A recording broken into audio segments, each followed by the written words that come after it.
The War of 1812. January 1814. The war thus far. In January 1814, most of the action in the War of 1812 will transpire in the southern U.S. as part of the Creek War. It's too cold to fight in Canada anyway, and besides, everything on the Niagara frontier has been burned to the ground. Down south, Andrew Jackson receives 1,000 new troops on 60-day enlistments, and along with his Cherokee and Creek allies, determines to strike a quick and dirty blow against the Red Sticks. The Red Sticks, Creek warriors fighting the United States. The Americans make camp at Emuckfor Creek. Emuckfor Creek. And yes, I know I'm mispronouncing these creek names. I've done the best I could to try to learn the proper pronunciation, so I apologize in advance and we'll go with what I got.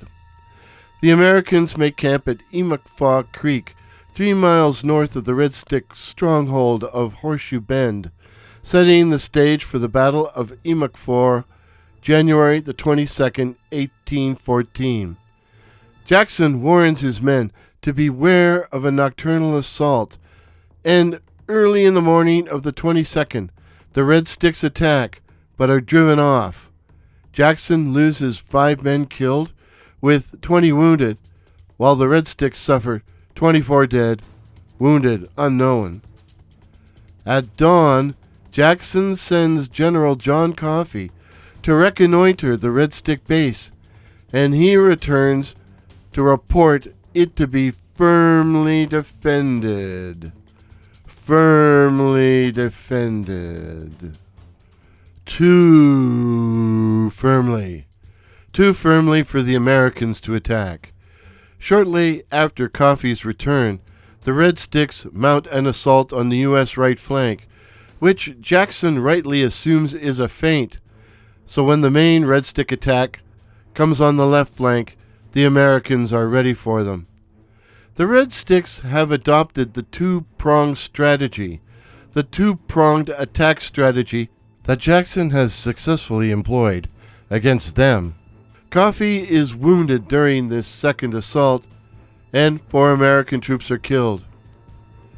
Jackson's force moves slowly back to his base at Fort Strother, on the alert for another attack, which comes 2 days later, January 24th, as the troops cross the Anita-Chopko Creek. The Anita-Chopko Creek, an engagement known as, wait for it, the Battle of Anita-Chopko. 500 Red Sticks attacked the American rear, targeting the artillery, but Lieutenant Robert Armstrong manages to deploy his cannon and fires grape shot at the attacking warriors. Many of Jackson's men had run off, but now returned to fight, and after an exchange of fire, the Red Sticks withdrew after losing 26 more warriors. The American butcher's bill for the 2 engagements was a hefty 24 killed and 71 wounded. But Jackson hoped this sacrifice might act as a diversion and keep the Red Sticks from attacking John Floyd's army, which was advancing from Georgia. It didn't. And the Red Sticks attacked Floyd on January 27th in what becomes known as the Battle of Calaby Creek. On January the 18th, Floyd leaves Fort Mitchell with 1,200 Georgia volunteers plus 400 Creek allies. Objective, the Red Stick camp at Othawally on the Tallapoosa River. As the enlistment period for most of Floyd's volunteers is set to expire, he too hopes to strike a quick and dirty victory. Near their objective, and near the Red Stick town of Otosi, the Georgia troops begin constructing a fortified enclosure called Camp Defiance, which the Red Sticks determined to destroy. Using handheld weapons, for they are short of ammunition, the Red Sticks attack at dawn on the 27th. 1,300 Red Stick warriors pour out of the nearby swamps and overrun the camp, the fighting becoming intense once the Georgia officers rally their men. The Red Sticks try to capture Floyd's 2 artillery pieces, but several rounds of grape shot, followed by a Georgian bayonet charge, forces them to retreat, with the loss of around 49 warriors. Once again, American casualties are high, 22 dead and 147 wounded.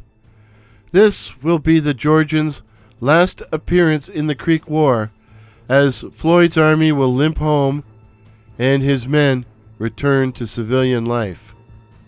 But did anything else happen in January 1814 not related to the Creek War? Well, the short answer is yes. On January the 28th, HMS Nimrod, Captain Nathaniel Mitchell, anchors off the coast of Falmouth, Massachusetts, intent on revenge.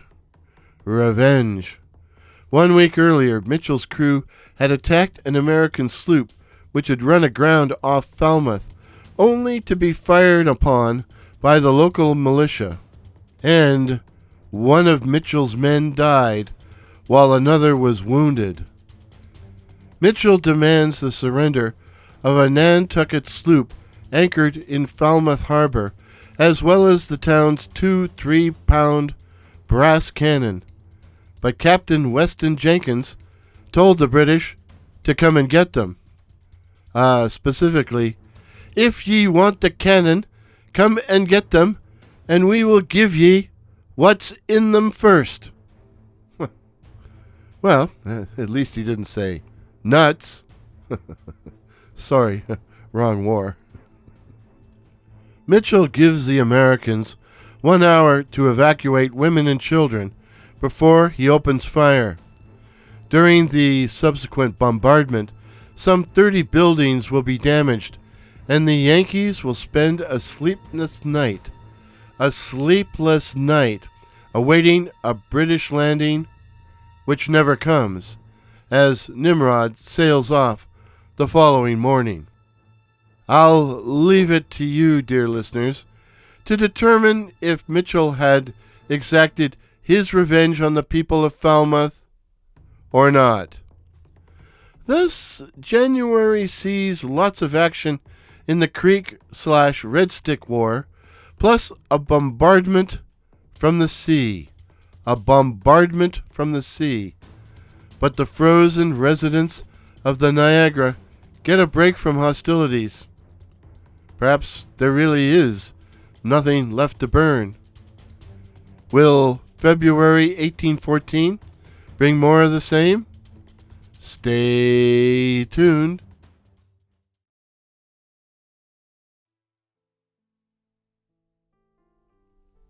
The War of 1812, February 1814. The war thus far. Late on the evening of February the 13th, 1814, the 44-gun USS Constitution, under the command of Commander Charles Stewart, encounters 2 strange vessels, and by 2 a.m. on the morning of the 14th, Valentine's Day no less, manages to overtake the Lady Anne, a British merchant ship that boasted 10 guns. Taking the crew prisoner, the Constitution put her own men aboard her prize. The Constitution then gave chase to the Lady Anne's convoy escort, the 14-gun Pictou, and after 6 hours caught her, and a few shots through her rigging convinced the Pictou to surrender. Pictou was scuttled, and the Lady Anne and the prisoners from Pictou were taken to Barbados under a flag of truce.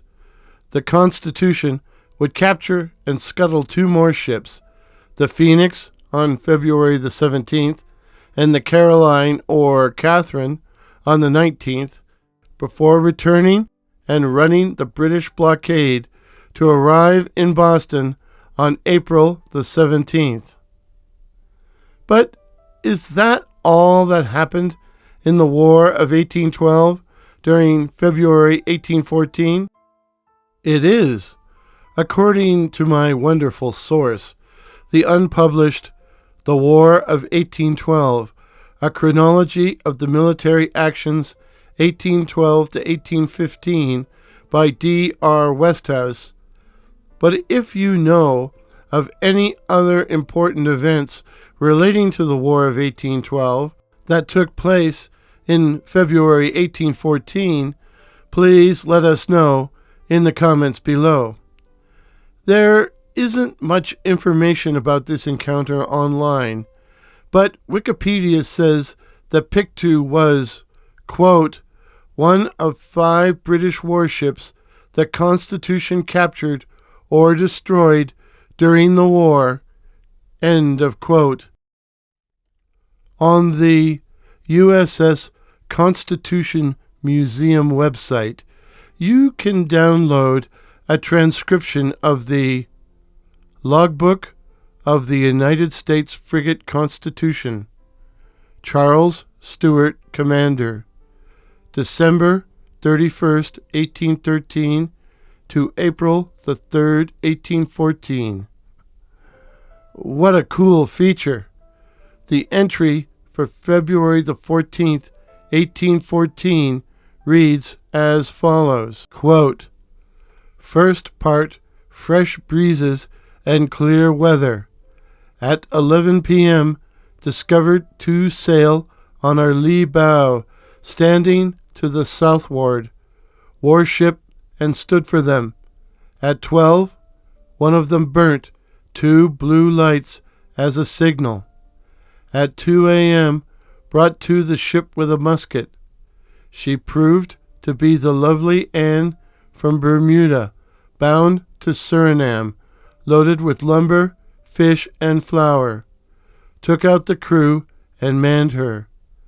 At 3 a.m., made sail in chase of the other vessel, and at daylight saw her right ahead. At 8 a.m., she tacked and stood close hauled to the northward. At 8 hours 45 minutes, fired 3 shot through her sails when she hove to and struck her colors. She proved to be His Britannic Majesty's schooner Pictou of 14 guns and 60 men, convoying the ship Lovely Anne from Bermuda to Suriname. Took out the prisoners. Hands employed in discharging the ship's cargo into the sea and getting her ready to take the prisoners to Barbados as a flag of truce. End of quote. Note, Westhouse calls the captured vessel the Lady Anne, but Stewart's log calls her the Lovely Anne. Confusing. If anyone out there has any further information on this encounter, again, please share your knowledge and sources in the comments below. Thus, February 1814 turns out to be a pretty quiet month in a pretty long war. But looking ahead to March, there will be fighting in Upper Canada, in the Mississippi Territory, and at sea. So, stay tuned. If this is your first visit to 1812 channel, my name is Warren, and I'm your host. I'm not a historian, nor am I an expert on the War of 1812. Instead, I'm a student wishing to learn about the conflict. Each month, for the roughly 3 years of the war, I will outline the major events, and, if my voice holds out, I will also attempt to review a book on the war. Did I miss anything? Any errors? Then let me know.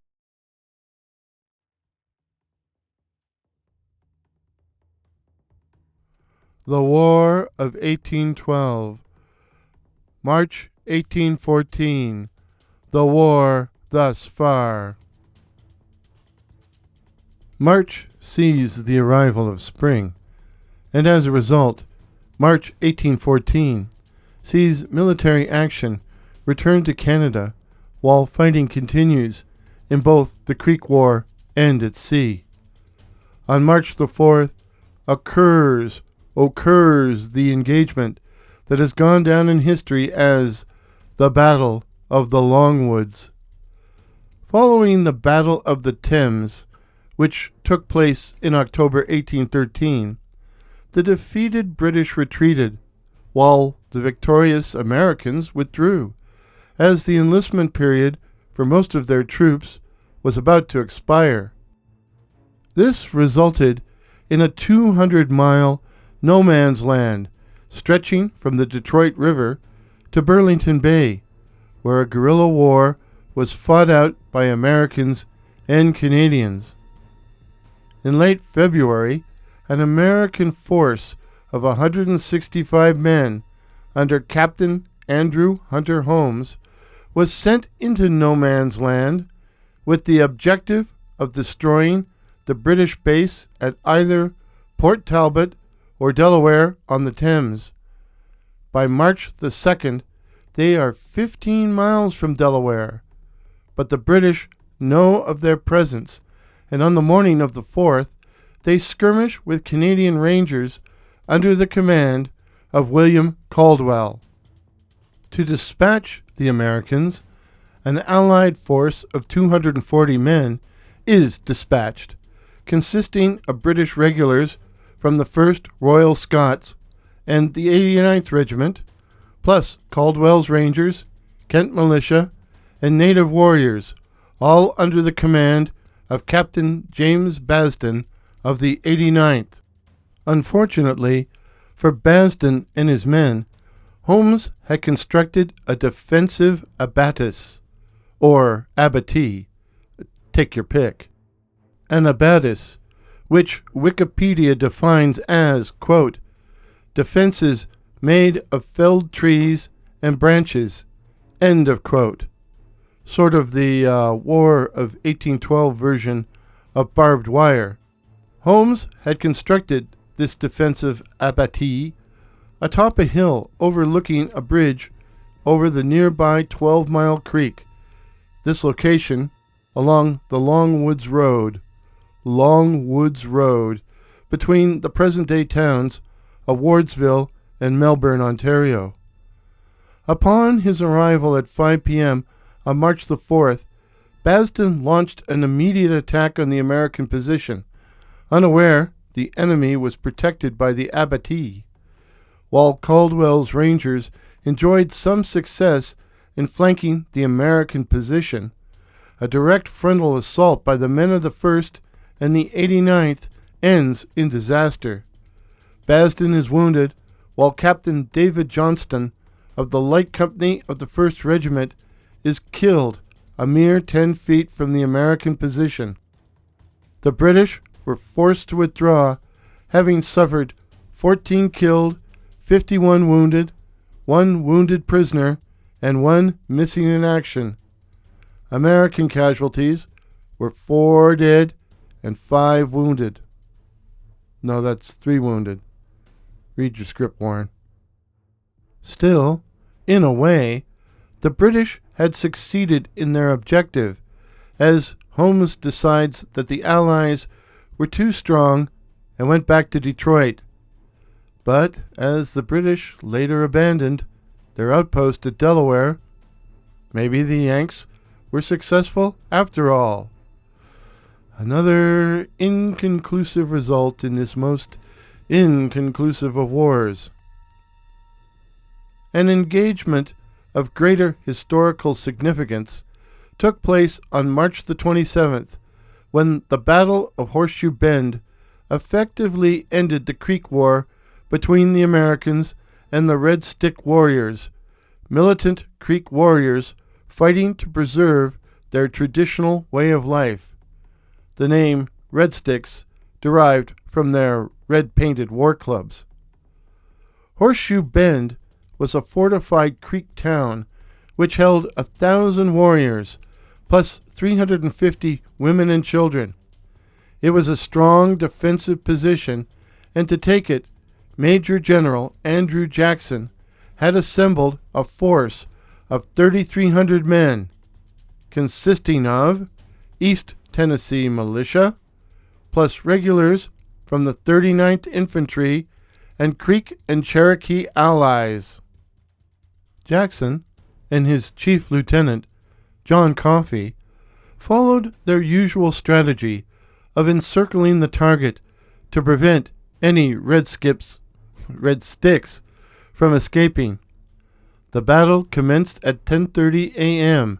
with a 2-hour barrage by Jackson's artillery, while some of the natives with Coffee swam the Tallapoosa River to steal enemy canoes, thus cutting off any Red Stick escape, the attackers then using the very same canoes to cross the river and attack the town from the rear, setting it ablaze.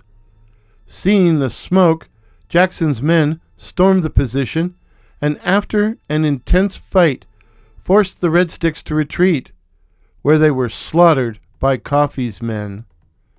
In the end, the Red Sticks lost over 800 warriors, with some 350 Creek women and children taken prisoner. American losses were also pretty heavy, 49 killed and 154 wounded. Nevertheless, the Battle of Horseshoe Bend effectively ends Red Stick resistance, with the Creeks forced to sue for peace. But the Creek War is not the only thing that comes to an end in March. On the 28th, the USS Essex, Captain David Porter, is captured off Valparaiso, Chile. And yes, you heard that right. Valparaiso, Chile is captured by HMS Phoebe and Cherub under the command of James Hillier. The Essex had single-handedly disrupted the British sailing fleet in the Pacific, and the Royal Navy was determined to neutralize it. On February 8th, the British squadron trapped Essex and its escort, Essex Jr., in Valparaiso Harbor and set up a blockade to prevent their escape, and leading to 6 weeks of insults and attempts by both sides to get the other to violate Chilean neutrality. On March 28th, Porter makes a desperate attempt to break out and outrun the faster British ships, but when a sudden violent squall tears away his ship's main top mast and sweeps a number of his crew into the sea, Porter knows Essex is lost. Porter takes shelter in a small cove, only to have Essex pummeled by his opponent's long-range guns. After 2 hours, Porter is forced to throw in the sponge, which is possibly an unfortunate metaphor in a nautical situation. Unfortunate? Anyways, my bad.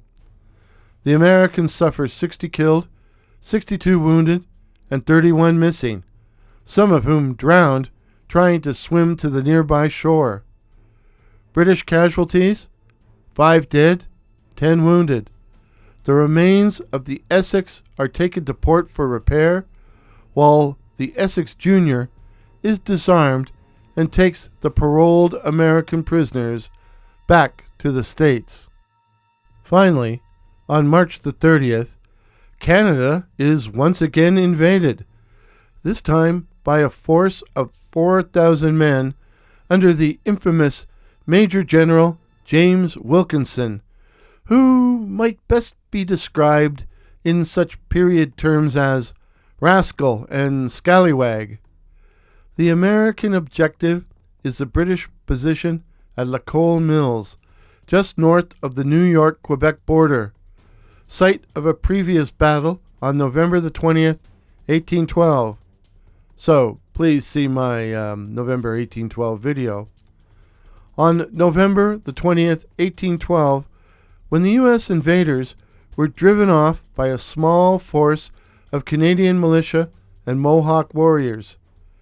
This time around, the watermill and blockhouse were defended by another small force, a mere 200 men from the 13th Regiment of Foot, plus Canadian fencibles and voltigeurs, or voltigeurs. I like that pronunciation better, but I know I'm mispronouncing it.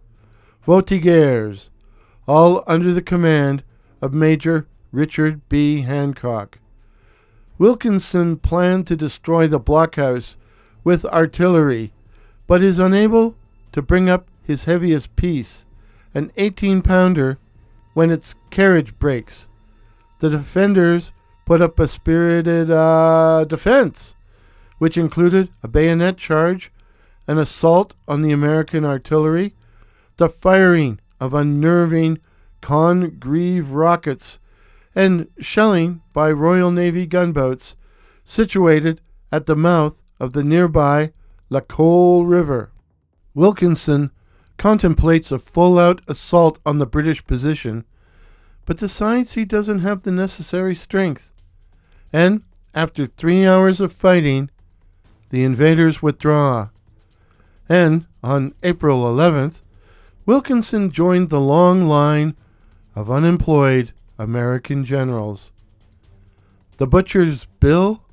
According to my primary source, the unpublished The War of 1812, a chronology of the military actions 1812 to 1815 by D.R. Westhouse, British casualties were 10 dead, 46 wounded, and 4 missing in action, while the Americans lost 13 killed, 128 wounded, and 13 missing.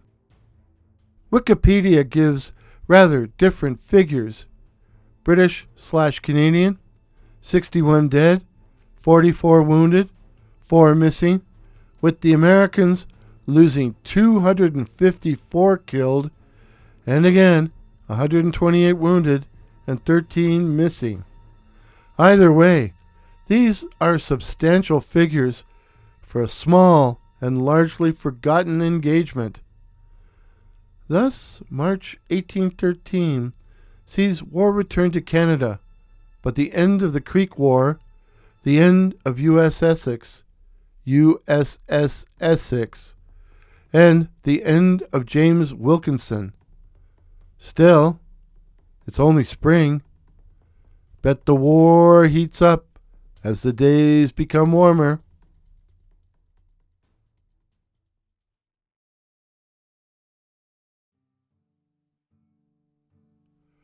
The War of 1812, April 1814.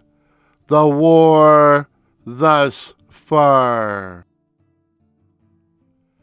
They say April is the cruelest month.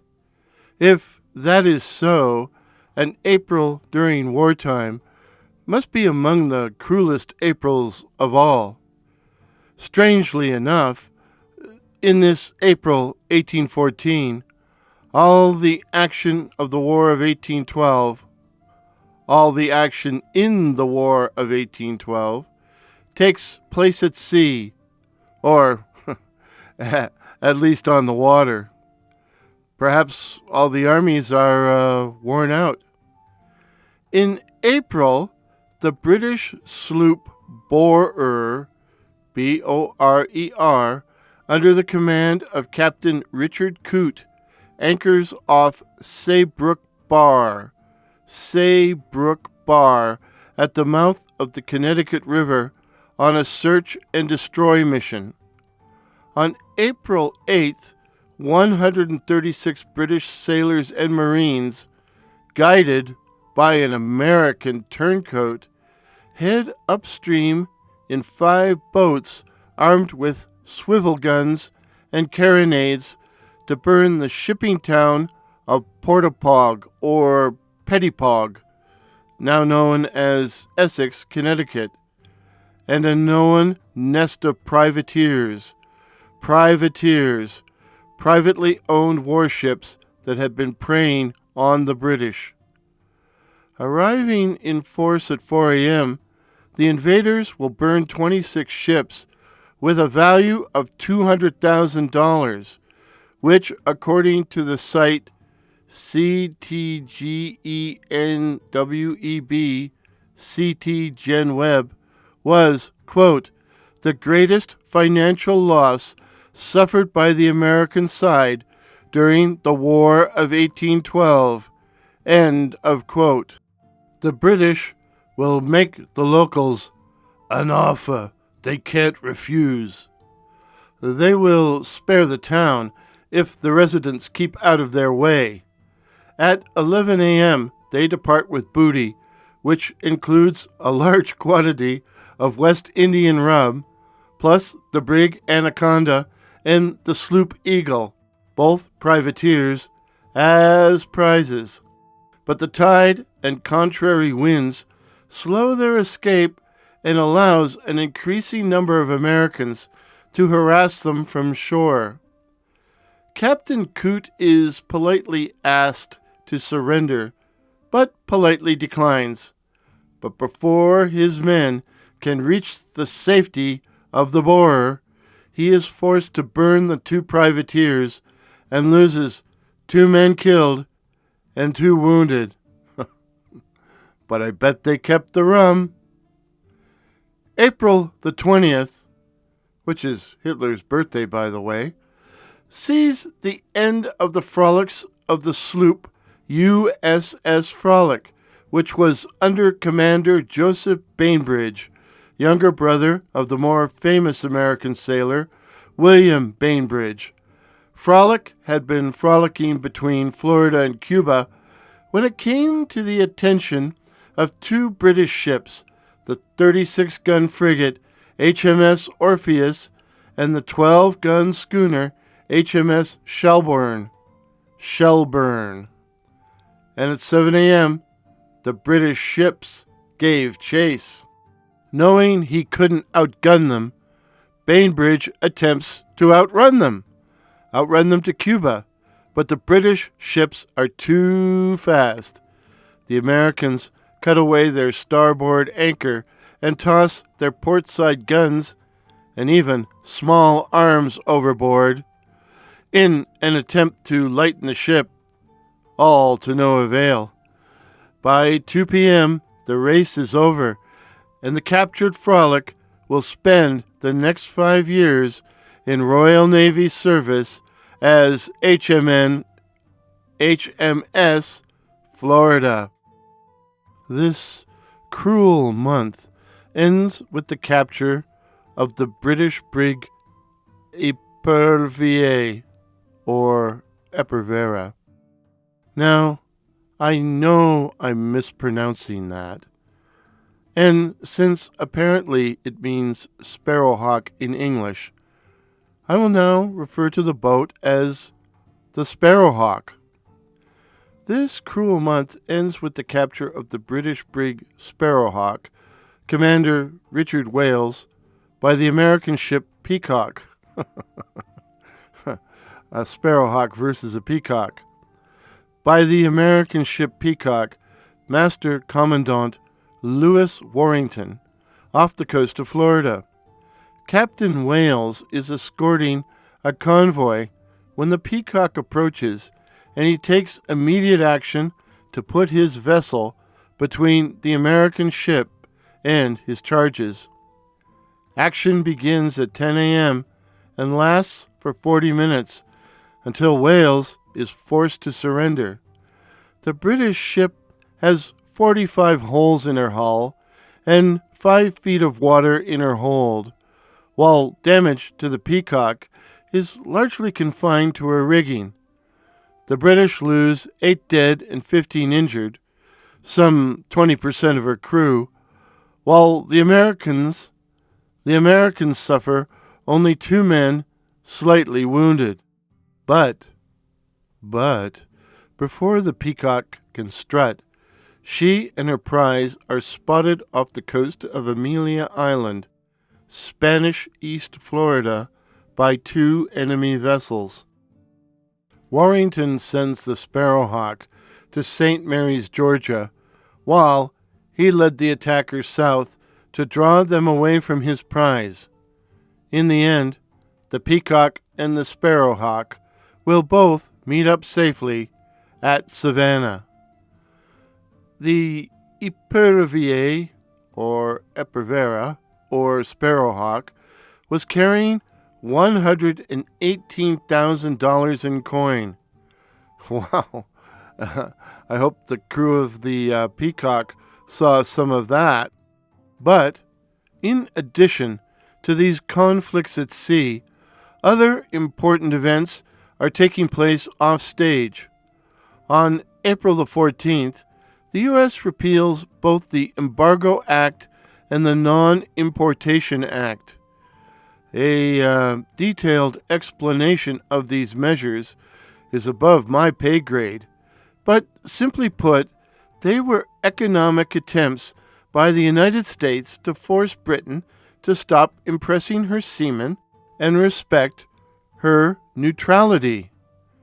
The Non-Importation Act, originally passed in April 1806, forbid the import of some British goods, such as paper, nails, spikes, hats, and even beer, ale, and porter. Yikes! No porter? While the Embargo Act of 1807 was, according to Wikipedia, enacted against general trade with all foreign countries and was intended to pressure Napoleonic France as much as Great Britain. Both acts were intended to prevent war, but failed miserably, so their repeal now may be regarded as largely meaningless. Of greater import is the abdication of Napoleon on April the 11th, which is very, very, very bad news for the U.S., as Britain will now be able to send ships and battle-hardened troops to North America, which may swing the tide of war in England's favor. Maybe. I mean, who knows? Maybe the British might even burn Washington, D.C.? Stay tuned.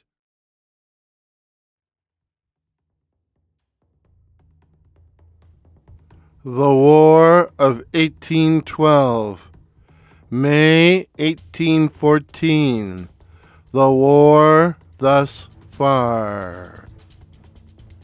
In early 1814, British Lieutenant General Sir Gordon Drummond and his boss, Sir George Prevost, have chosen to focus on destroying American supply bases on the south shore of Lake Ontario and target Fort Ontario near Oswego, New York.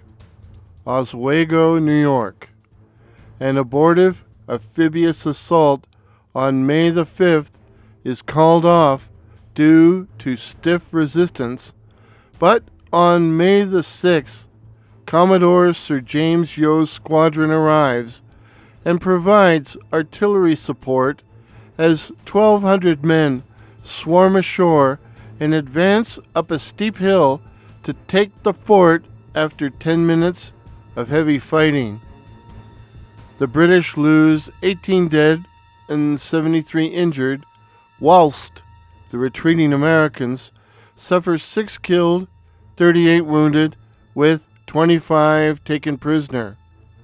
More importantly, the Redcoats capture a schooner, 9 guns, ammunition, naval stores, and, according to author D.R. Westhouse, thousands of barrels of, quote, flour, pork, salt, and bread, end of quote.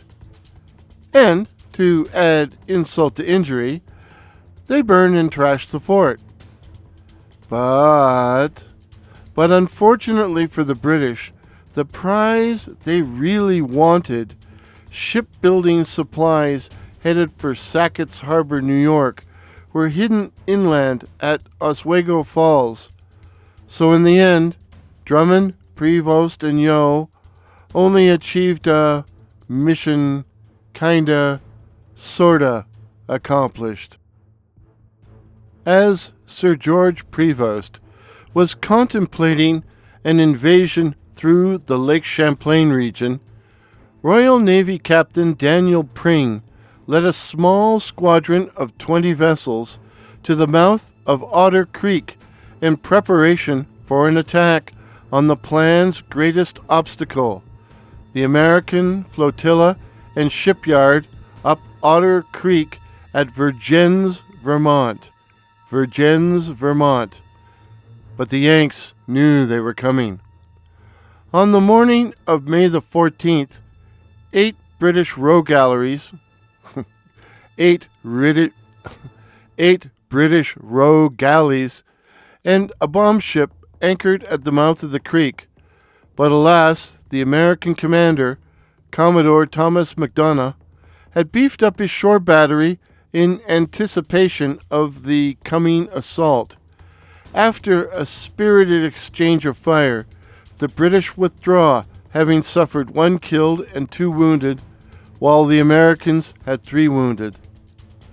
On the very same day, May 14th, in Upper Canada, Dover, a town I know as Port Dover, Ontario, is burned to the ground by 700 American troops from the 11th Regiment plus Pennsylvania Militia under command of Lieutenant Colonel John B. Campbell.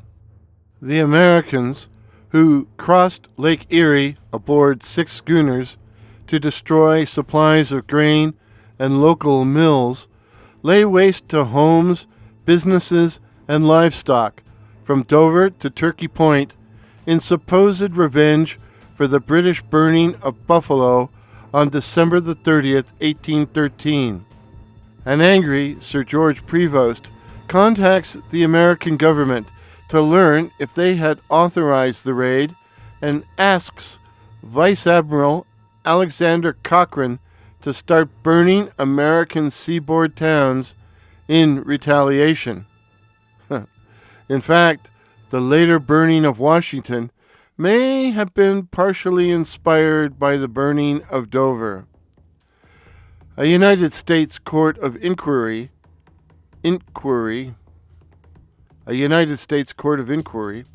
will eventually condemn Campbell for destroying private property. But I bet the residents of Dover never received a penny in compensation. Things seemed to happen by twos during May 1814, in particular on May the 14th and May the 30th. As noted earlier, the Americans were able to spirit away the most important shipbuilding and naval stores when the British raided Oswego on May the 6th. But the British still want the goods and blockade Sackett's Harbor to prevent the Americans from delivering them.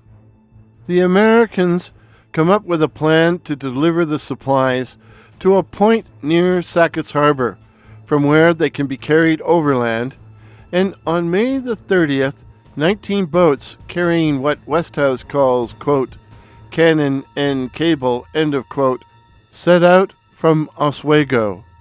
The boats were guarded by 130 riflemen, while a similar number of native warriors, Oneida tribesmen, followed along the shore.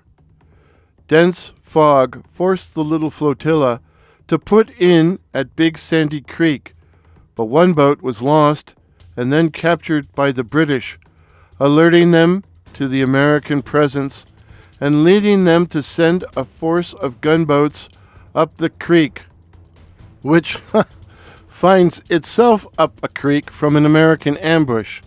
An intense 10-minute firefight ends with 18 British killed, 50 wounded, the rest of the men taken prisoner. The Americans suffer only 2 casualties. As for the supplies, 200 men will eventually carry them overland the 16 miles to Sackett's Harbor on their backs. Yikes. A minor but historically significant action that also occurs on May the 30th is the raid on an American battery at Pungateague Creek, Virginia. Pungateague Creek, and I apologize in advance for any mispronunciation. A raid on an American battery at Pungateague Creek, Virginia by the Colonial Marines. The Colonial Marines were former black slaves recruited by Rear Admiral George Coburn, who proclaimed that slaves could attain their freedom by making contact with the British. A number of these newly freed men served as red-coated Marines, their knowledge of local conditions proving invaluable in raids along the Chesapeake coast. The May 30th attack was the Colonial Marines' baptism of fire, when, under the command of Captain Charles Ross, they skirmished with the Eastern Shore Militia, burning 2 barracks and capturing a small field piece before being driven off. For more information on the fascinating story of the Colonial Marines, please see Alan Taylor's Pulitzer Prize-winning book, The Internal Enemy, Slavery and War in Virginia, 1772 to 1832. I heartily recommend it. Thus, May 1814 features a British assault on Oswego, plus fighting on 2 separate dates, May the 14th and May the 30th. I wonder if the fighting will be spread around more in June.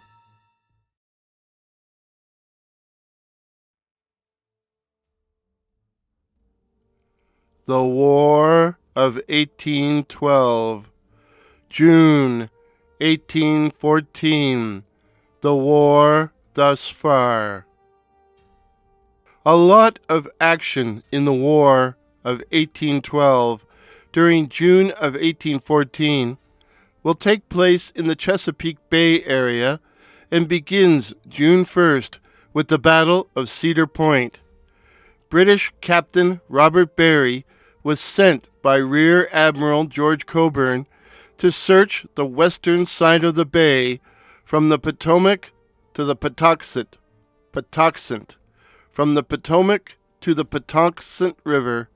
Hope I pronounced that right. Patuxent River, to destroy an American flotilla of barges and gunboats under Joshua Barney. And on June the 1st, Barry, aboard the 12-gun St. Lawrence and accompanied by a number of smaller vessels, spots his prey. But Barney has also spotted him and attacks. Realizing he is both outgunned and outnumbered, Barry summons the 74-gun HMS Dragon to his aid. Well, Barney doesn't like the new odds and heads for shallower waters where the Dragon cannot follow, halting, in the words of author D.R. Westhouse, quote, for a spirited fight at Cedar Point before turning back the pursuing British and disappearing up the Patuxent. End of quote. But things ain't over yet, as Joshua Barney and the Chesapeake Flotilla take refuge in St. Leonard's Creek, a tributary of the Patuxent. On June the 10th, Barry sends 600 Marines plus a rocket barge and 2 schooners up St. Leonard's Creek, only to find himself up the creek when Barney once again chooses to attack. During the ensuing battle of St. Leonard's Creek, the British schooner St. Lawrence runs aground, is hit repeatedly below the waterline, and is eventually beached to prevent her from sinking. The 600 Marines drive Barney off, but even though the Americans are still trapped, they have managed to give the British a bloody nose. Still, things ain't over, for June the 26th sees the second battle of St. Leonard's Creek. American reinforcements have been sent to protect Barney, and a colonel with the delightful name of Decius, Decius Wadsworth, conceives the idea of erecting a battery at the mouth of St. Leonard's Creek to catch the British between it and the flotilla. And on the morning of the 26th, the battery and the flotilla open fire, leaving, in the words of D.R. Westhouse, quote, the British in a state of shock as the shells rain down upon them. End of quote.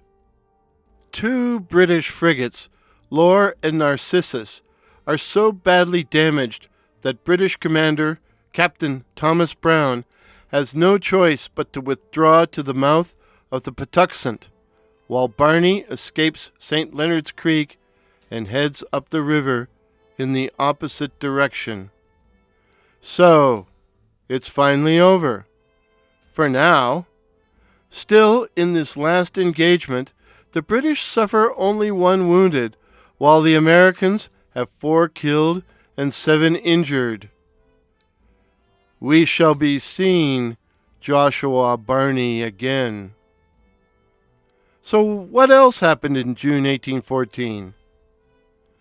As part of the British naval blockade of the Atlantic coast, 200 men from the British ships Superb and Nimrod had bombarded Falmouth,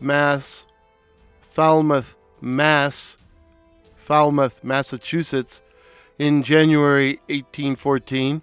Please see my January 1814 video. 200 men from the British ships Superb and Nimrod come ashore on June 13th and attack the town of Wareham, Massachusetts, taking the locals by surprise. Some 17 vessels and a cotton mill are set on fire before the British withdraw, having taken hostages to prevent the Americans from shooting at them. In order to acquire more American territory, hence more leverage at the upcoming peace talks, territory which could also be used to provide a direct route between Montreal and Halifax, Sir John Sherbrooke, Lieutenant Governor of Nova Scotia, receives instructions to begin raiding Maine territory. On June the 21st, Captain Robert Barry, who had just been fighting Joshua Barney, leads an attack on the Maine towns of Thomaston and St. George, west of Penobscot Bay, where his men quickly captured 2 forts, as the soldiers who had been guarding them were currently fighting in Upper Canada. The British also spike guns, capture 4 boats, blockade the river, and have an all-around good time before leaving. Stuff happens on June 28th. First, 225 miles west of Plymouth, England, the 18-gun USS Wasp, Captain Johnston Blakely, squares off against the 19-gun HMS Reindeer under William Manners.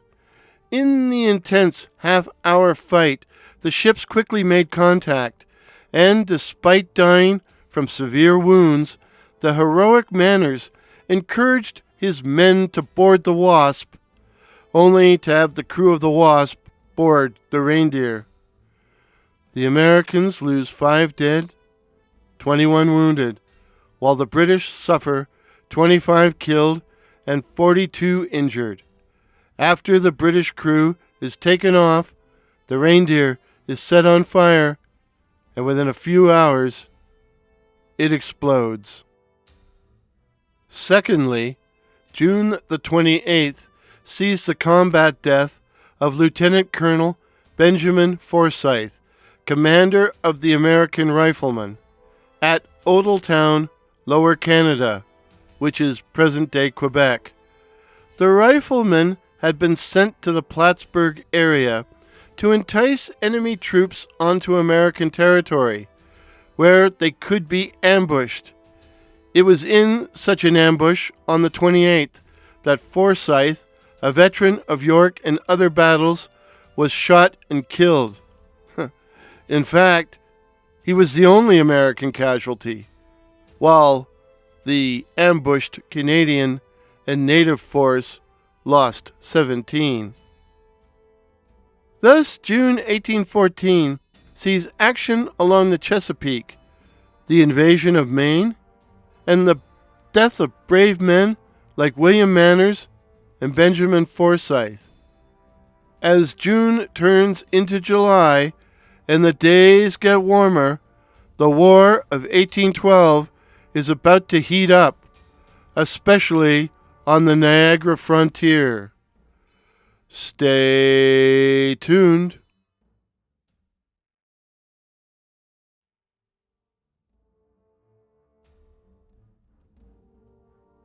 The War of 1812, July 1814. The war thus far. Welcome, dear listeners, to July 1814, or should I say, welcome to War of 1812 channel. I'm going to do things a little differently for this month.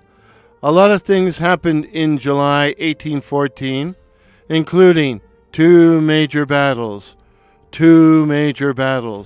Chippewa on July the 5th and Lundy's Lane on July 25th. I will cover these battles in 2 separate videos, but in today's upload, I will discuss all the other things that happened in July 1814 as listed in my treasure trove, my treasure chest, D.R. Westhouse's unpublished The War of 1812, a chronology of the military actions 1812 to 1815. So, here goes nothing. On July the 3rd, 3,500 American troops crossed the Niagara River and captured Fort Erie and its defenders, 140 British troops from the 8th Regiment under Major Thomas Buck, who puts up a token resistance before surrendering to the much larger force. And that's it for the Niagara this month. On July 11th, a rattlesnake is caught off Cape Sable, Nova Scotia. USS Rattlesnake, a brig under the command of Lieutenant James Henshaw, which is captured after a chase by the British frigate HMS Leander and taken to Halifax. Also on the 11th, Fort Sullivan on Moose Island in Eastport, Maine, is captured by a British force under the command of Commodore Sir Thomas Hardy. Yes, the famous Hardy as of Kiss Me Hardy fame, a force which includes the 74-gun frigate HMS Ramillies, the 87 American defenders under a major with the charming name of Pearly Putnam. Pearly Putnam refused to surrender at first, only to capitulate when they see the British troops preparing to come ashore.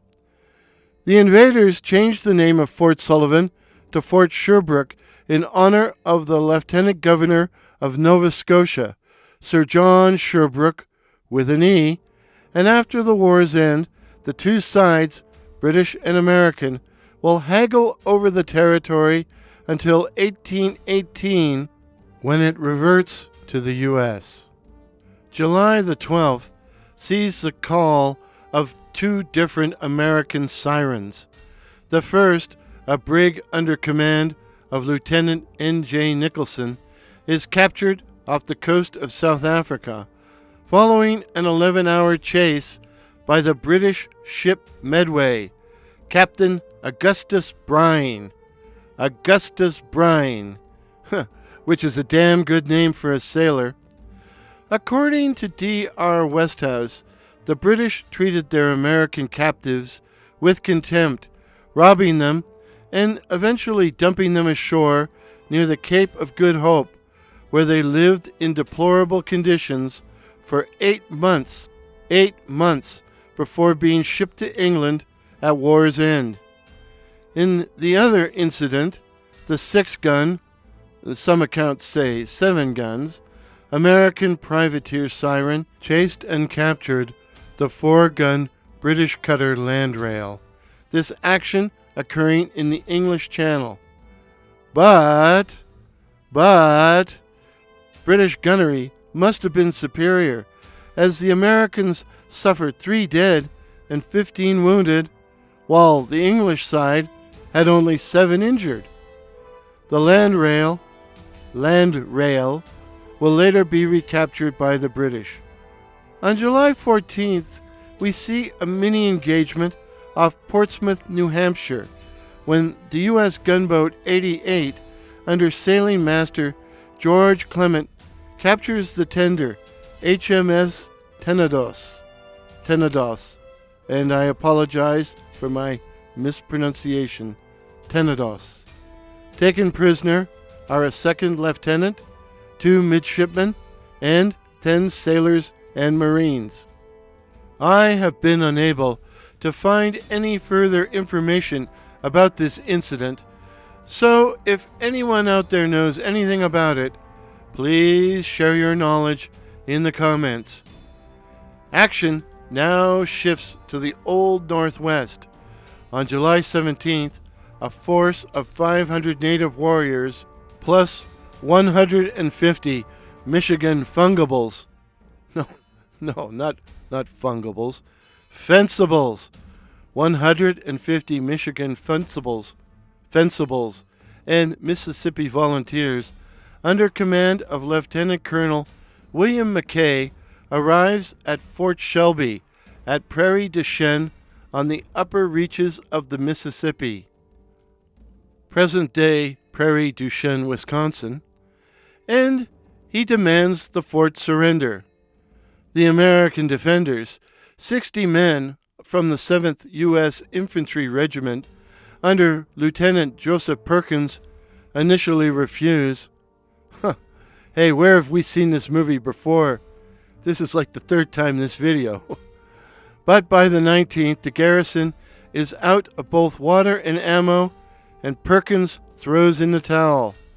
The British suffered 3 wounded, the Americans 5, the victors paroling the U.S. troops, who head to St. Louis, back to base at St. Louis, on foot? Yikes! At one point in the action, the British bring up 2 artillery pieces and begin firing at the armored U.S. gunboat, Governor Clark, named for the explorer William Clark, who was also governor of the Missouri Territory. The Governor Clark, which was sitting on the river by Fort Shelby. In order to protect it, the Americans will cut it loose and it floats to safety. Hey, maybe it will give the patrolled men a lift to St. Louis. That's paroled men.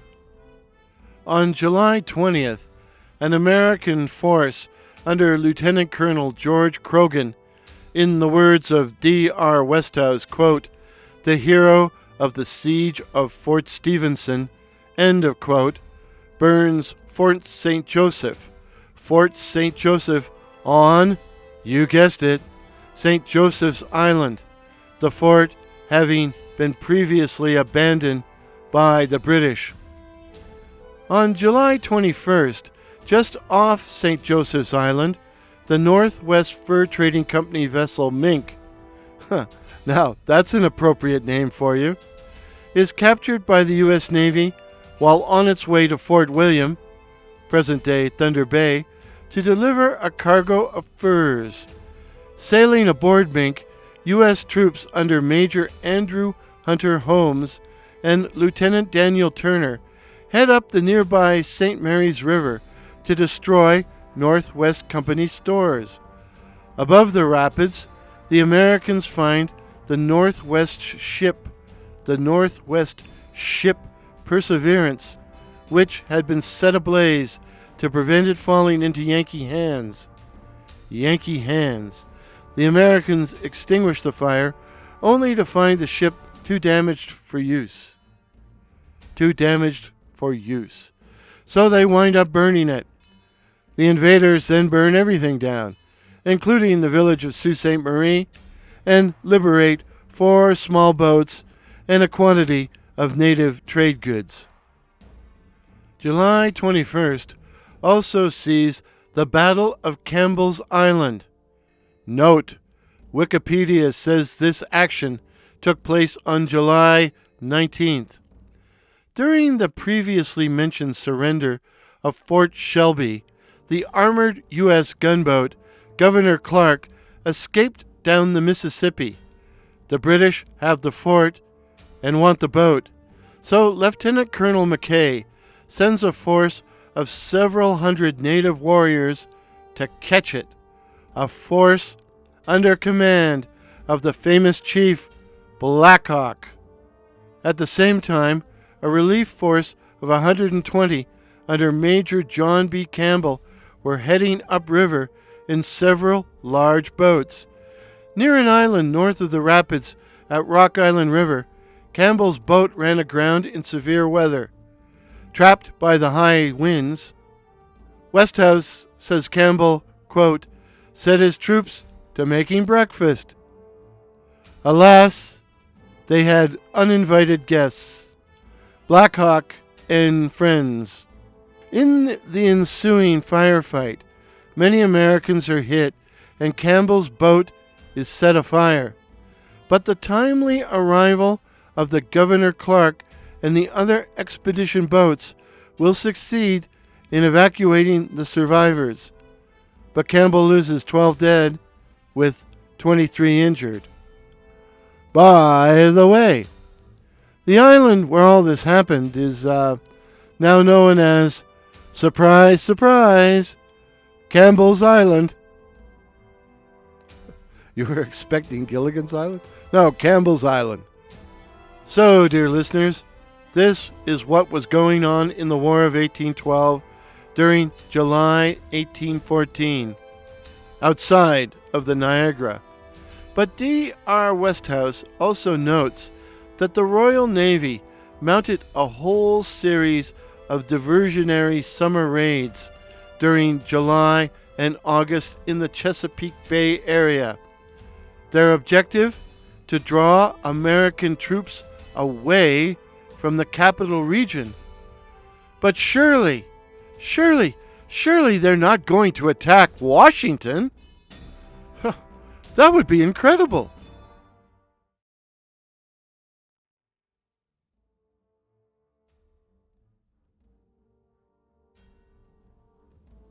August 1814 sees the War of 1812 heat up as battle-hardened British troops, liberated from their Napoleonic responsibilities, arrive in North America.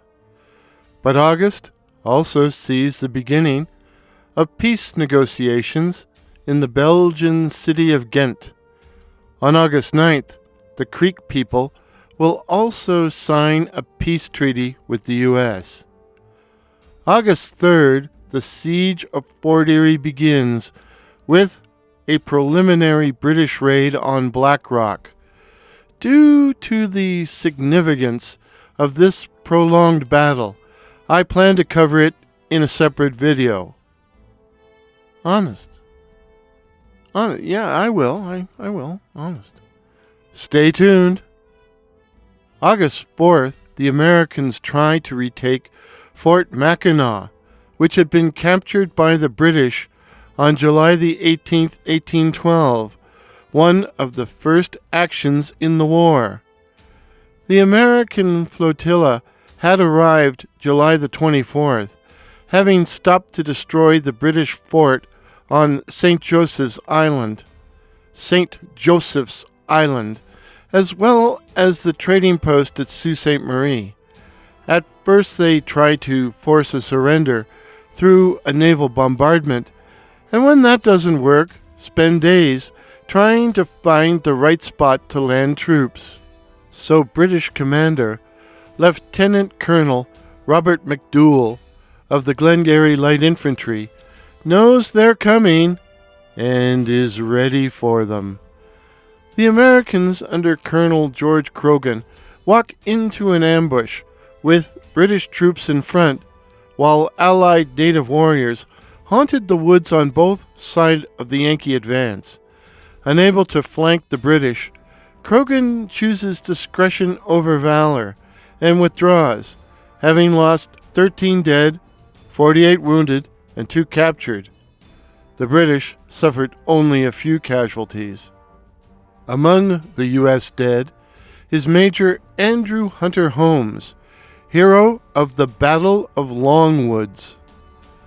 The Americans sail away, but stop August 13th to raid the British supply base at the Nottawasaga River in Georgian Bay, at present-day Wasaga Beach.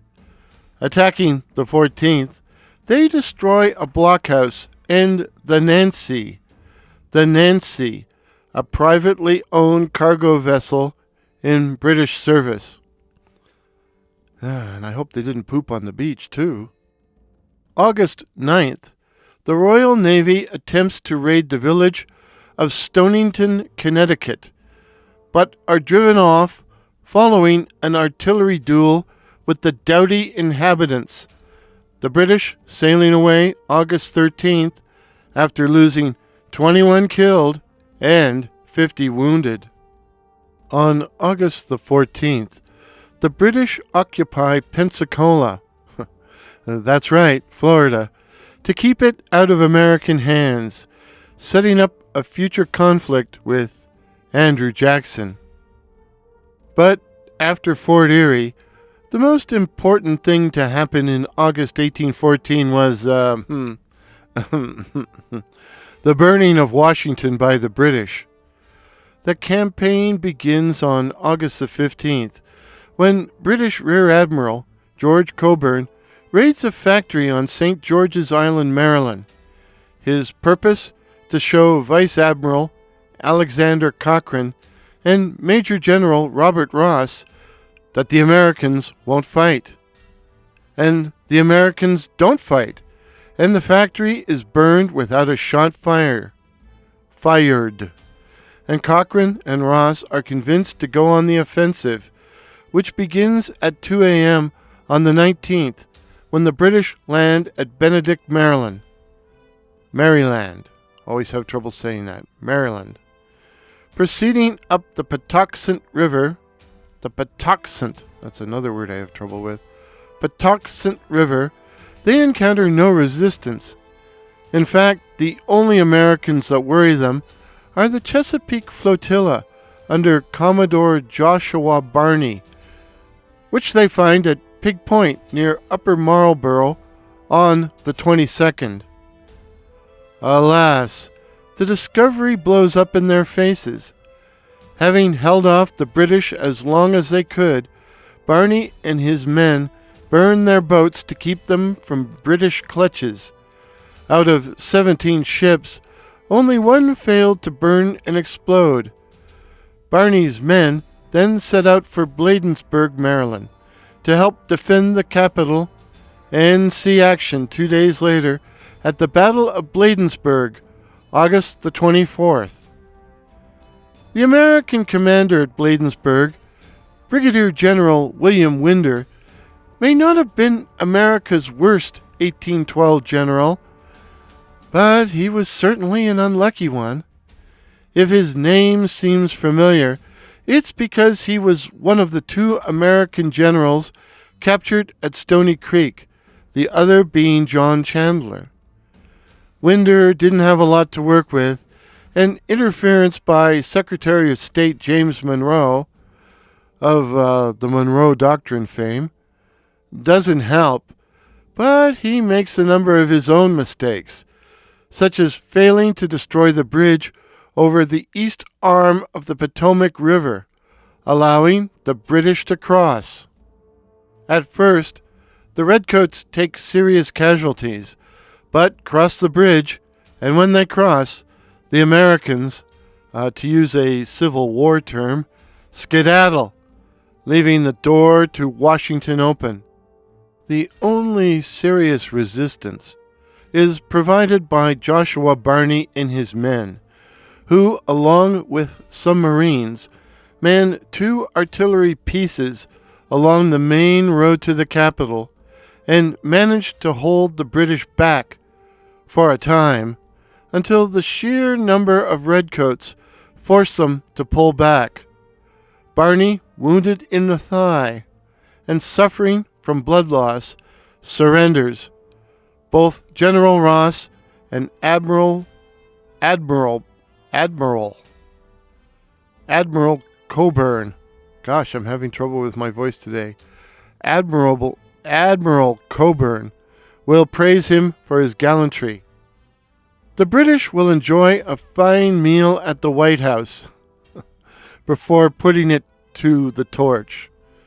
Actually, if you read about the behavior and the actions of the British in the White House, it's actually quite hilarious. Probably more hilarious for a Canadian or British listener, but hey, I'm born in the United States and I find it hilariously funny too. In addition to the White House, the British will burn the President's residence, the Treasury, and the War Office, the Washington Navy Yard having already been burned by the Americans, but a heavy late-night rainstorm will limit the damage from the flames. Prior to the attack, Admiral Coburn sent a note to Secretary Monroe advising him that the burning of Washington was in retaliation for the American burning of York, present-day Toronto, in 1813. The next big objective for the British is Baltimore.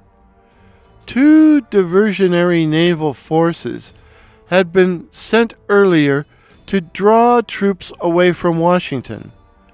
The first, a naval force on the Potomac under Captain James Gordon, destroys Fort Washington near Mount Vernon on August the 27th. It was actually blown up by the defenders, and on the 29th accepts the surrender of Alexandria, Virginia, whose residents would rather switch than fight, even though the surrender terms are pretty harsh. When Gordon leaves on September 2nd, he takes away 21 prize vessels filled with goods such as flour, cotton, and tobacco. But on the 31st, the 2nd Naval Force to the Upper Chesapeake, under Captain Peter Parker, not to be confused with Spider-Man, encounters unexpectedly heavy resistance when attacking Yankee militia at Cox Field, Maryland. Parker is wounded in the leg and dies, causing the British to withdraw.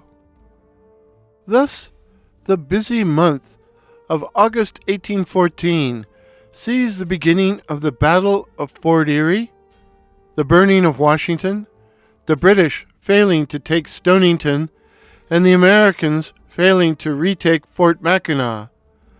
But one more thing. On August the 30th, along the Thames River in Upper Canada, today's Ontario, American raiders, led by Andrew Westbrook, a U.S. sympathizer, were returning from an attack on Oxford, today's Oxford Centre, with 3 hostages, captains of the Oxford militia. At Hungerford Hill, near Delaware, the Americans are ambushed by Norfolk militia and retreat in confusion, having suffered 4 injured. Unfortunately, one of the captive captains, Captain John Carroll, is wounded and later dies, while Westbrook leads the rest of the raiders to safety in the USA. And that's enough for this month.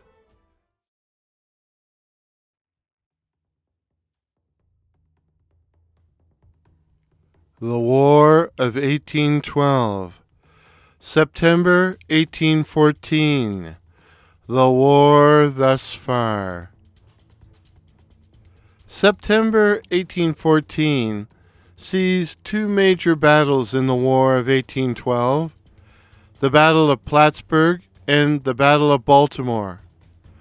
I will be covering Baltimore/Fort McHenry in this video, but will leave Plattsburg for a separate upload, for while it is, in my opinion, a lesser-known battle, it was an engagement of great significance.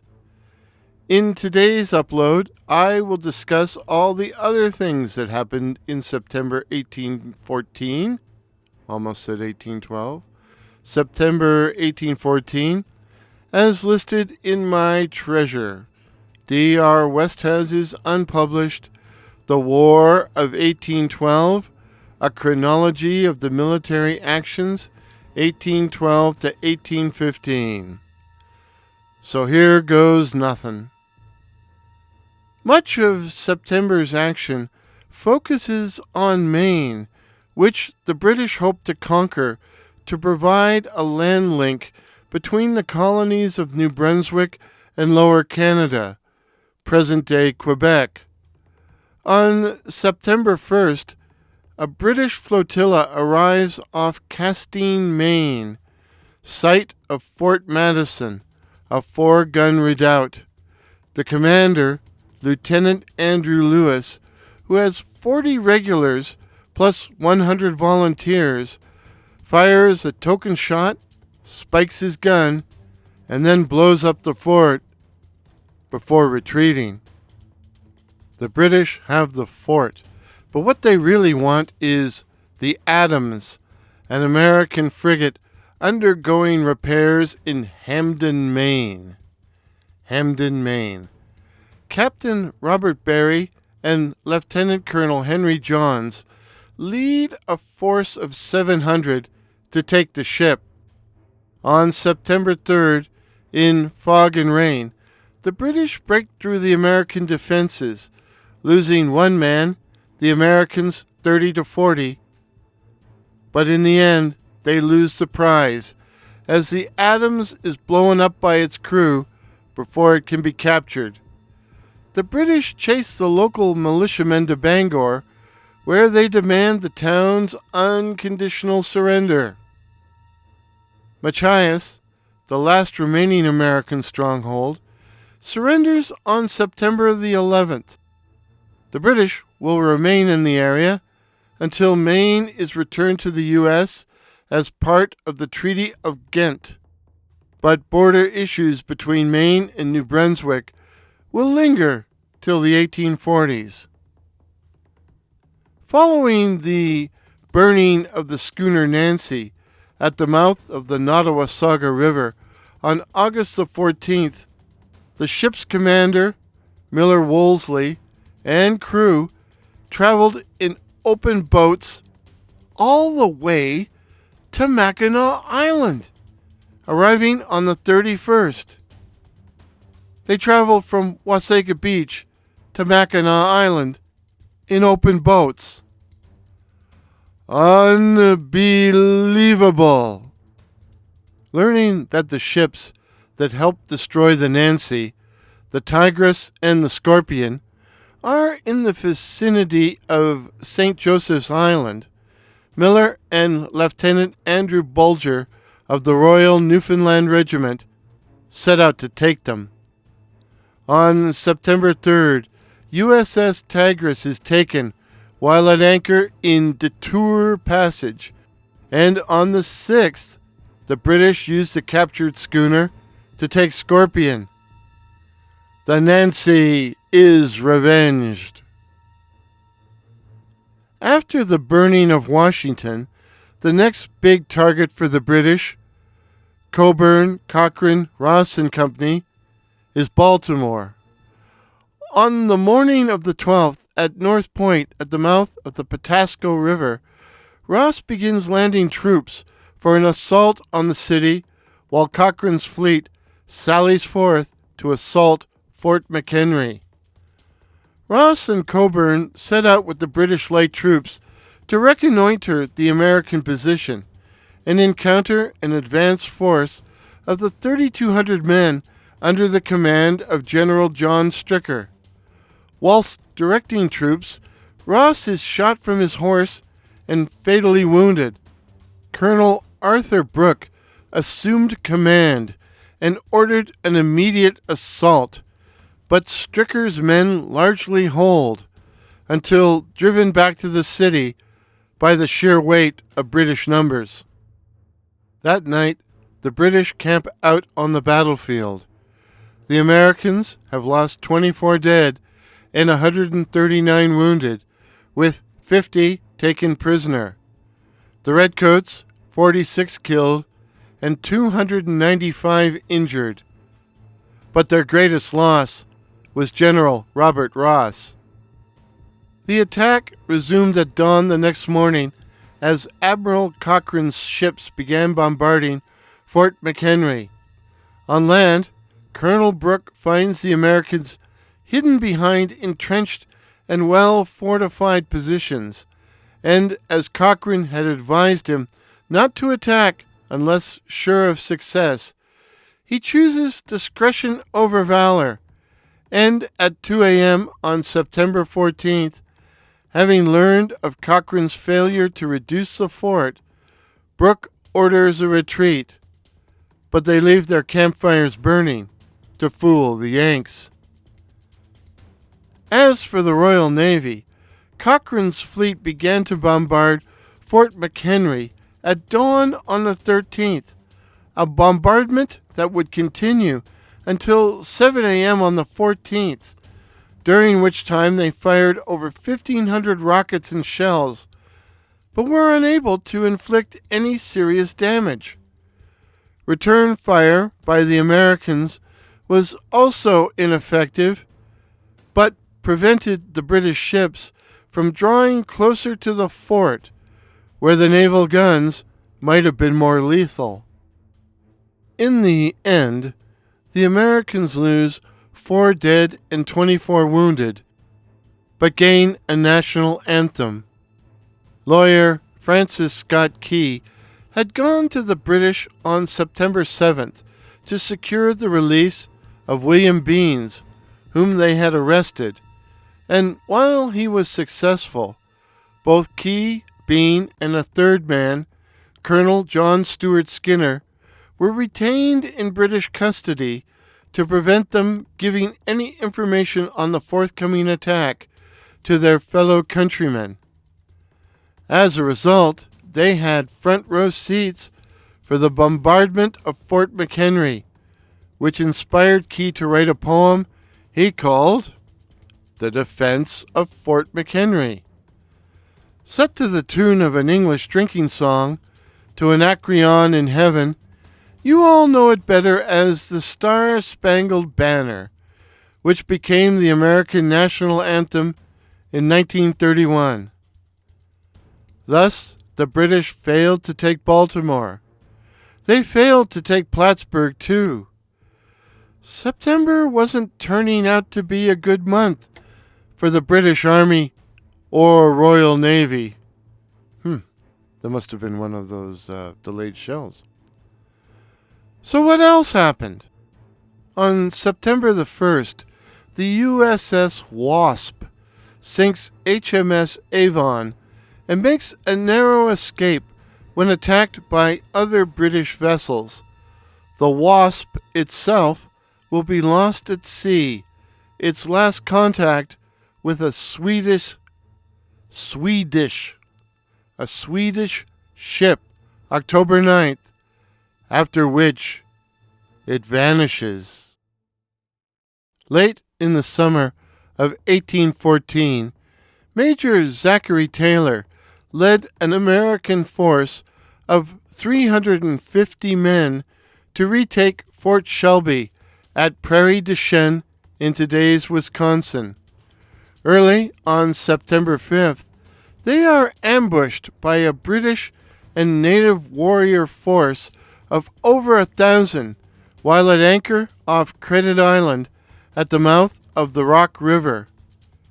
Outnumbered and outgunned, hey, the British have artillery, the Americans elect to retreat downriver, where they establish a post at the mouth of the Des Moines River, which is soon abandoned. Zachary Taylor would go on to lead troops in the Black Hawk and Seminole Wars, as well as in the Mexican War. He also became the 12th President of the U.S. On September 14th and 15th, the British launched both land and naval assaults against Fort Boyer at the opening of Mobile Bay in present-day Alabama. But despite being outnumbered 10-1, the Yanks hold and the British withdraw, having suffered over 30 dead and the loss of a ship, the 22-gun HMS Hermes. On the 16th, an American force dispatched from New Orleans successfully raids the pirate. That's right, pirate. The pirate lair on Grande Terre in the Bay of Barataria, headquarters of the infamous Jean Lafitte. As the pirates refuse to take up arms against the U.S., the raid is a success and collects 80 prisoners, 8 prize vessels, and goods worth $500,000. Imagine that in today's money. Unbelievable. Finally, on the 26th, the Royal Navy succeeds, at a heavy cost, in destroying the American privateer, General Armstrong, which is scuttled by its crew to prevent it falling into British hands. This action takes place at the neutral port of Fayal in the Azores. The Azores! Who says the War of 1812 was a strictly North American war?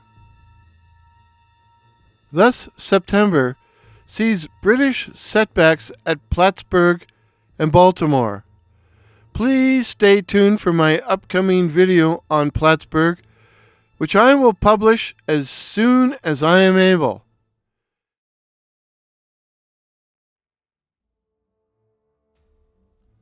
The War of 1812, October 1814. The war thus far. After the momentous events of August and September 1814, the burning of Washington, the attack on Baltimore, the retreat from Plattsburg, October seems relatively quiet. Quiet as long as you didn't get killed or wounded, that is. Perhaps the biggest action of the month is the Battle of Cook's Mills, which takes place on the 19th and was part of the Fort Erie/Niagara campaign. American Commander Major General George Izard wanted to dislodge the British forces under Lieutenant General Gordon Drummond from their base at Chippewa, but couldn't do it. Learning of a British supply dump at Cook's Mills on Lyons Creek in present-day Welland, Ontario, Izard dispatched 900 men under Brigadier General Daniel Bissell on October 18th in order to destroy it. Bissell's men drive off the British guards, then decide to camp there for the night, but are attacked after midnight by the Glengarry Light Infantry. The Americans drive them off, only to have the Redcoats return on the morning of the 19th with a force of 1,200 men. This leads to an intense firefight, ending in an orderly British withdrawal, which prevents them being outflanked by the Americans. According to author D.R. Westhouse, the Redcoats lose 1 dead, with 18 wounded or missing. The Americans 13 killed and 53 injured, while Wikipedia says the British had 35 wounded, the Americans 12 dead, 55 injured.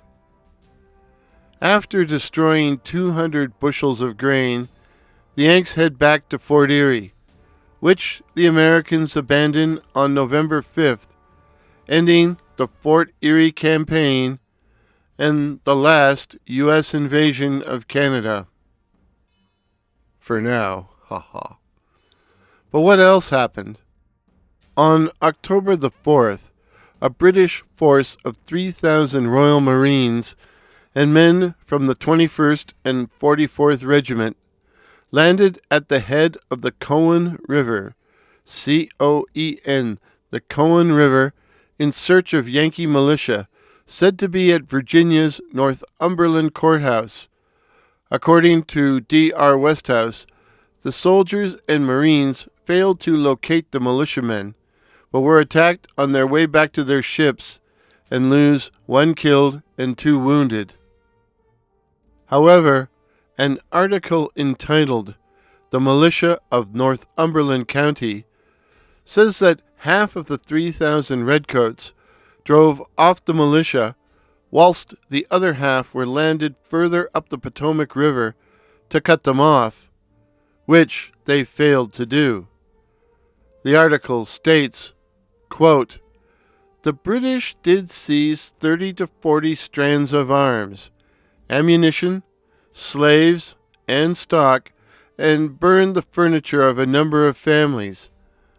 The final act occurred on the 7th, when a marauding party landed in the lower part of the county and burned the houses of one farm." End of quote. Later in October, the British will sail for winter quarters in Jamaica, leaving a reduced naval force to blockade Chesapeake Bay. Turning to sea, on October the 11th, the 17-gun American privateer Prince de Neuchâtel is attacked off Nantucket by the 40-gun Royal Navy frigate Endymion. I apologize now for any mispronunciations. Is attacked by the 40-gun Royal Navy frigate Endymion and decides to flee. The Endymion, by the way, was apparently the fastest sailing ship in the Royal Navy during the Age of Sail. So the prince is in trouble. And not only is the prince outgunned, it was also short of men. According to D.R. Westhouse, quote, "The American privateer had been so successful in taking prizes that her normal crew of 150 men had been reduced to 40, the prize vessels having been manned and taken into friendly ports." End of quote. Pursuit began in the afternoon, But by evening the wind had died, and while the prince could no longer escape, the Endymion could no longer pursue. But the Royal Navy never gives up. The Endymion dispatches 111 men, 111 men, in 5 boats to board the privateer, but their attempts are repulsed, with heavy casualties to both sides. The privateers sink one boat and capture another, the other 3 boats heading back to base. So maybe the Royal Navy does give up. The British lose 28 killed, 37 wounded, 10 captured. Wikipedia says 28. Whilst the Americans suffered 7 dead and 24 injured. The Prince's captain, John Ordronaux, will put both the wounded and the captured ashore at Nantucket before heading to Boston. The Prince will be captured on December the 28th, 1814, after the war is actually over, and is taken to England, where she is eventually broken up. Told you, the Royal Navy never gives up. Thus, October 1814 sees the war winding down. In the Niagara region, the British go into their winter quarters, while the Americans actually leave the country, ending the Niagara Campaign. Down south, the bulk of the British forces in the Chesapeake Bay area head for Jamaica. The snow and cold winds are a-comin', but somewhere the sun is shining, and wherever it shines, there's war. Think Florida. Stay tuned.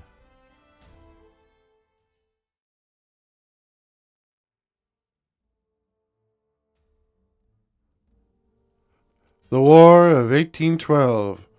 November 1814. The war thus far.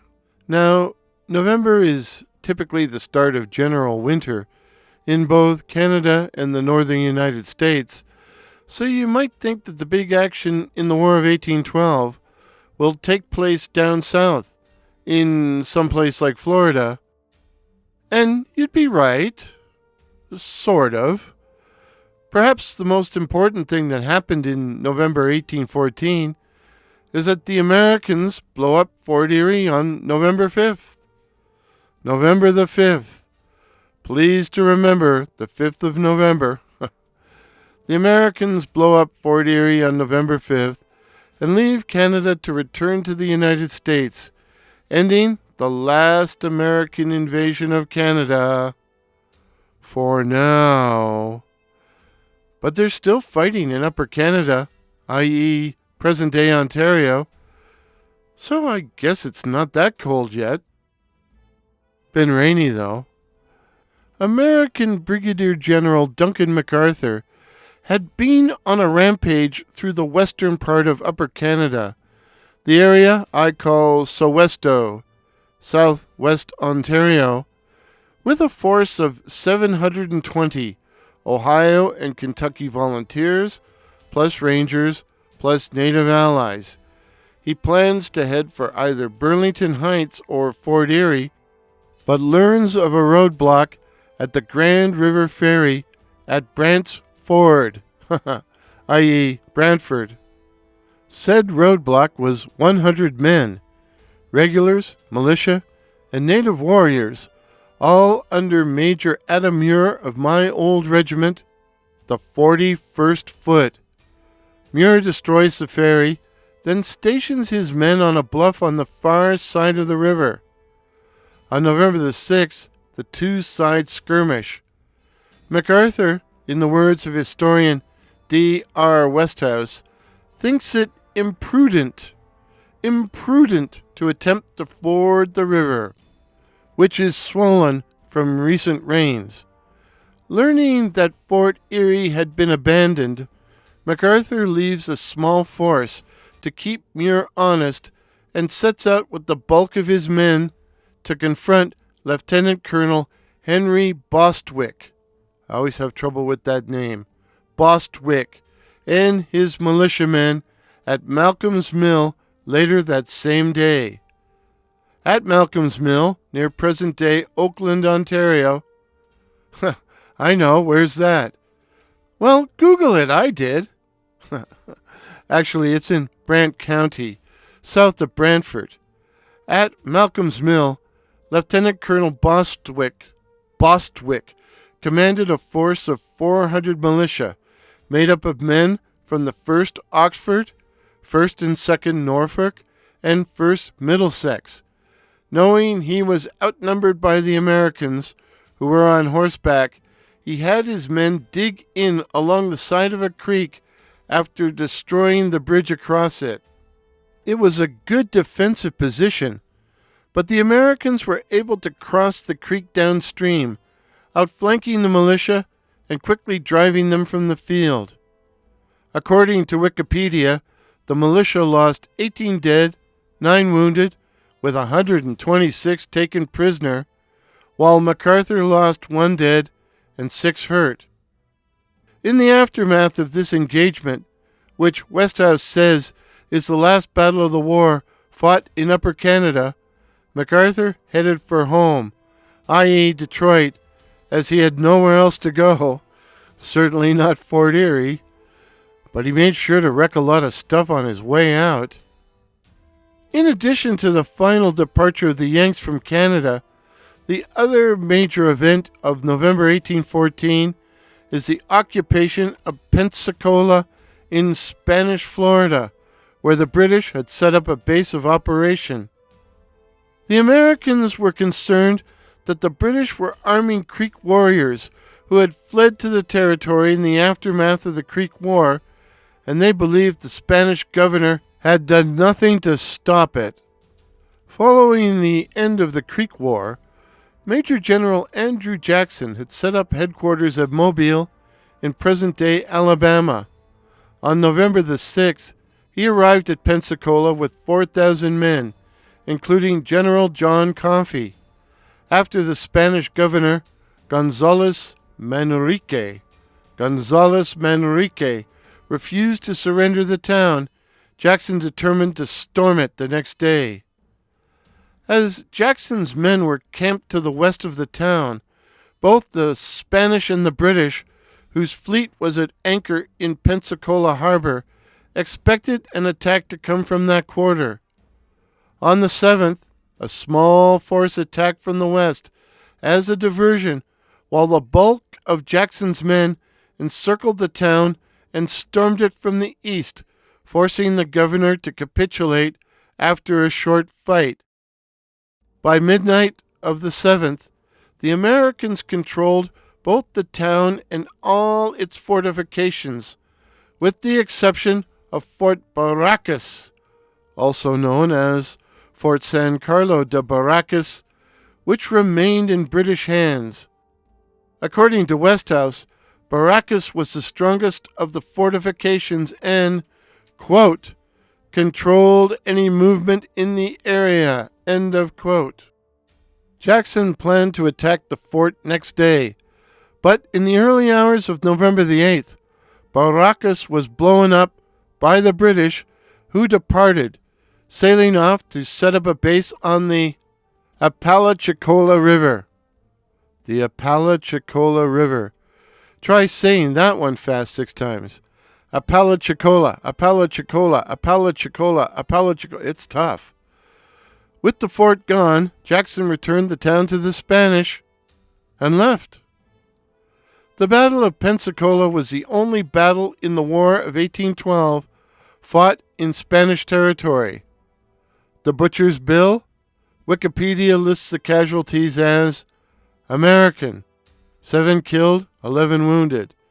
Spanish, 14 killed, 6 wounded. The British, claimed to have had no casualties. Well, with Pensacola gone and Mobile too well defended, the British would choose another target. New Orleans. Oops.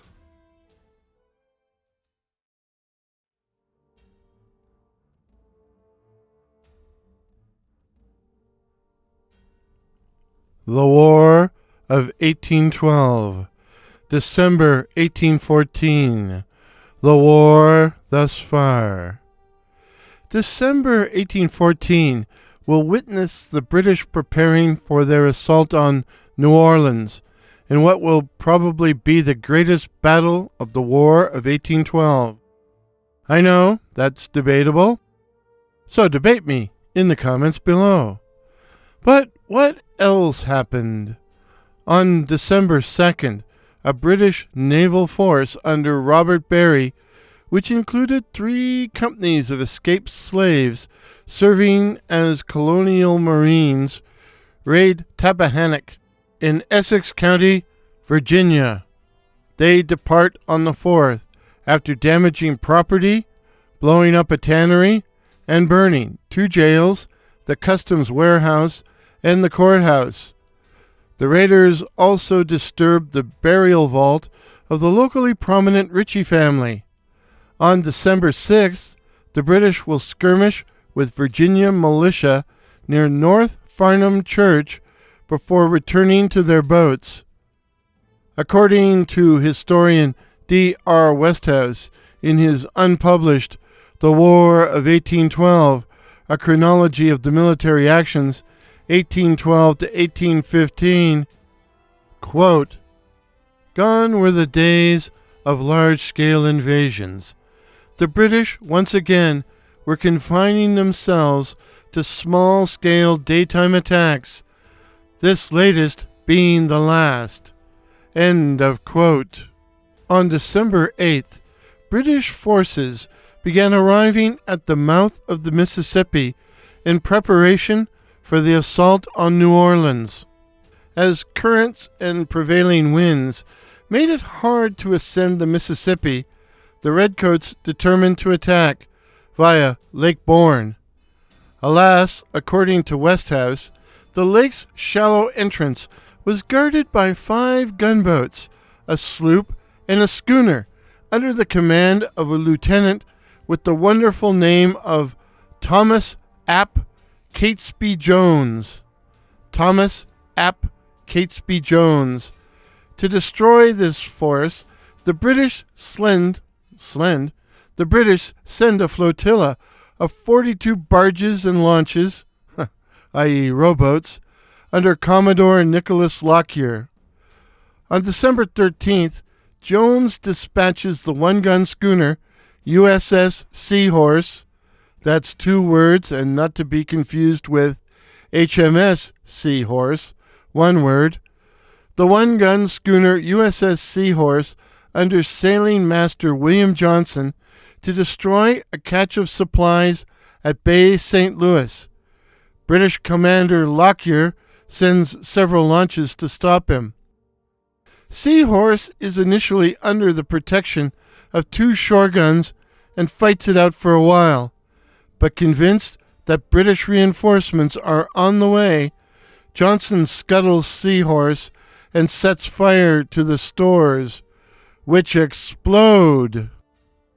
On December 14th, Lockyer turned his attention on the line of remaining American vessels.